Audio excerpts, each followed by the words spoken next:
Welcome to a brand new explainer. Today, we're looking at a highly unusual and frankly staggering convergence of military assets currently deploying across the Middle East. Over the last 72 hours, satellite imagery and Defense Department briefings have confirmed a sudden, localized concentration of naval and air power that completely breaks from routine deployments. Now, if you follow global security, you know that shifts in this specific theater usually happen gradually, right? Like moving chess pieces in slow motion. But what we're seeing today between the United States and Iran is an accelerated, synchronized buildup that fundamentally alters the immediate strategic calculus in the region. Let's get right into the data. Look, we're actually going to skip our usual agenda today to plunge right into the facts of this unfolding narrative. The catalyst for this immediate spike isn't just your standard diplomatic rhetoric. It's rooted in a rapid sequence of targeted strikes, disrupted maritime traffic, and a breakdown in back-channel negotiations that had previously kept regional frictions somewhat manageable. The urgency of this situation literally cannot be overstated. We are moving past proxy skirmishes into a window where the primary state actors are maneuvering their frontline assets into direct physical proximity. Today, we're going to use the reported facts, defense statements, and geopolitical analysis to map exactly how we got to this boiling point and what the structural consequences are for the global order. Okay, let's dive straight into this. Section 1, a history of tension, decades of uncertainty. To accurately contextualize today's breaking news, we absolutely must establish the historical baseline that's dictating all this current decision-making. You see, the relationship between Washington and Tehran has been structurally adversarial for decades. It's a sophisticated, multi-domain standoff. Politically, the total absence of formal diplomatic relations means crisis communication relies entirely on intermediaries. That naturally increases the lag time when miscalculations happen, which is dangerous.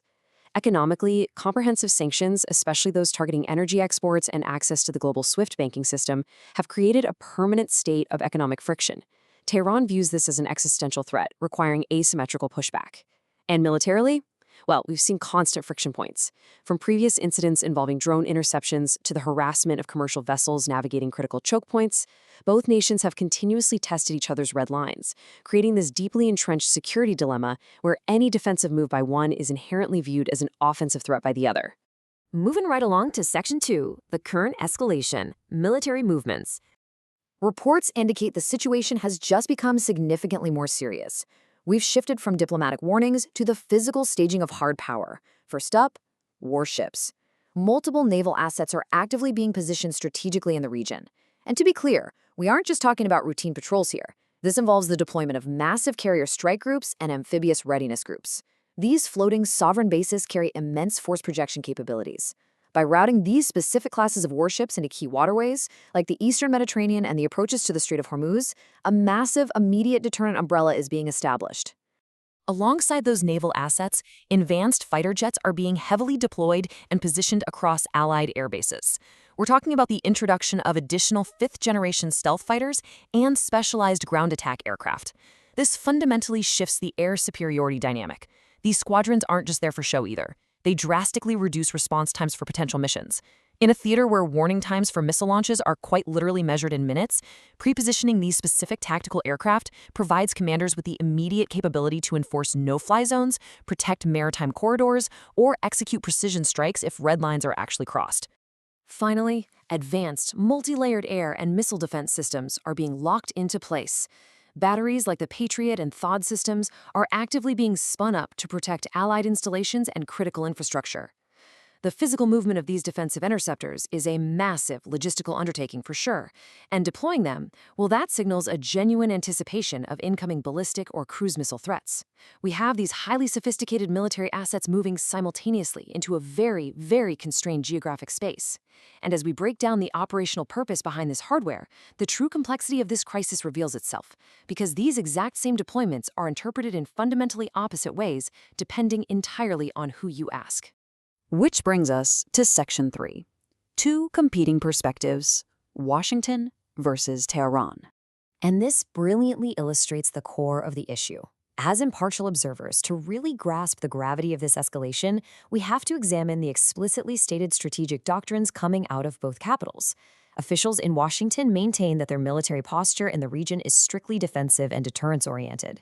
According to their readouts, these actions are legally and strategically necessary to protect allied nations, secure vital international trade routes, and ensure regional stability. Conversely, the leadership in Tehran views these exact same force realignments as a severe, direct provocation. Official statements from Iranian state media and military commanders make it unequivocally clear. They view the influx of foreign military hardware as a fundamental threat to their national sovereignty. Their doctrine relies on forward defense, and they've issued explicit warnings that any perceived aggression or even the staging of assets for potential aggression will be met with a powerful asymmetric response using their advanced missile stockpiles. So neither side is showing any indication of backing down from these deeply entrenched positions.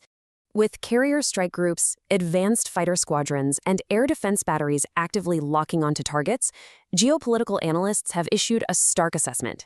Even a small misunderstanding or accidental incident could escalate into a much larger conflict.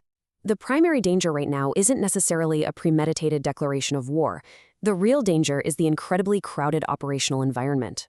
Think about it. When you have rival warships navigating the exact same narrow maritime choke points, heavily armed drones sharing the same congested airspace, and highly alert radar operators looking for anomalies, the margin for human error literally drops to zero. A single misidentified radar track, an accidental collision at sea, or a rogue action by an autonomous regional group could trigger automated defense protocols that would bypass political decision-makers entirely, sparking a rapid, uncontrollable regional conflict. And that leads us to Section 4, the global ripple effect, and why this matters to you. It is absolutely crucial to recognize that the geopolitical stakes of this standoff extend vastly beyond the borders of the Middle East.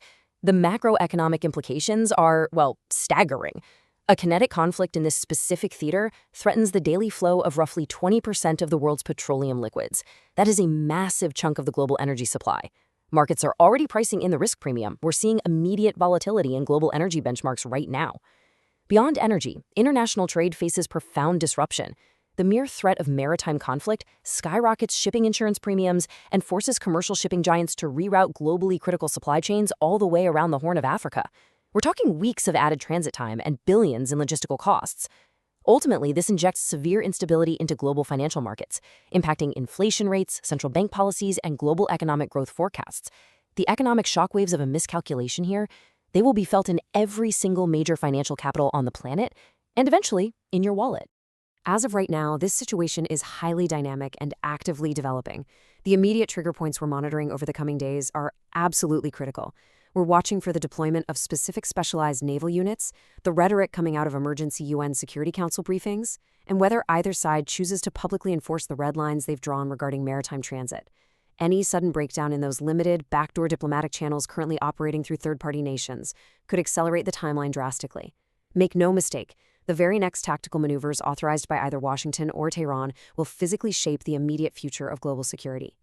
Which leaves us confronting a pretty profound reality about the current international order. As advanced militaries position their most lethal assets within striking distance of one another, we really have to ask, in an era of hyper-connected, instantaneous military technology, will traditional diplomacy still have the bandwidth to succeed in reducing tensions? Or has the sheer density of global militarization made another major conflict a statistical inevitability? It's a huge question. Keep analyzing the data, stay focused on the strategic movements, and we'll continue to break down the facts for you as this critical explainer evolves. Catch you next time.